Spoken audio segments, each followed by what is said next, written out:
Hi all. சாய்க்கு leave விட்ட உடனே ஊருக்கு போகணும் அப்படின்னு சொன்னான்னு சொல்லிட்டு அம்மா வீட்டுக்கு கிளம்பிட்டோம். சரி போகிறப்போ பேக் பண்ணி கேக் எடுத்துகிட்டு போயிடலாம் அப்படின்னு சொல்லிட்டு, ஏன்னா அம்மா இது வரைக்கும் என்னோடய கேக் சாப்பிட்டதில்ல. ஸோ அதனால் நல்லா பேக் பண்ணி கேக்கும் எடுத்துக்கிட்டோம்.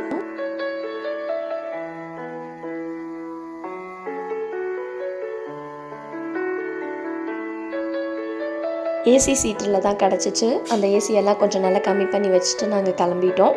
நல்லா சாய்க்குட்டி தூங்கிட்டு வந்திருந்தான். காலையில் பாருங்கள், அவ்வளோ பனி. அங்கே போய் பார்க்கும்போது அப்பா வந்து ஸ்டாப்பிங்கில் வெயிட் பண்ணிகிட்டு இருந்தார். இதுக்கப்புறம் பாருங்கள், மாஸ்கெல்லாம் வாங்கி போட்டு அவனோட ஆட்டத்தை அவன் ஆரம்பிச்சிட்டான். நல்லா விளையாண்டு பயமுறுத்திட்டு இருந்தான். அதுக்கப்புறம் நான் என்ன பண்ணேன்னா, அமரன் படம் பார்க்காமையே இருந்ததே அப்படின்னு சொல்லிட்டு ஓகே அப்படின்னு சொல்லி நெட்ஃப்ளிக்ஸில் இங்கே போட்டு அமரன் படம் பார்த்தேன். எனக்கு ரொம்ப பிடிச்சிருந்தது. நான் ரொம்ப லேட், பட் வந்து நல்லா இருந்தது. ஆல்ரெடி நான் ஸ்கூலில் ஒர்க் பண்ணும் போதே பார்த்தீங்க அப்படின்னா, அந்த சோல்ஜர்ஸ்க்காக ஒரு ட்ரிபியூட் கொடுத்துருந்தேன் என்னோடய அசம்பிளியில். எனக்கு அது ஞாபகம்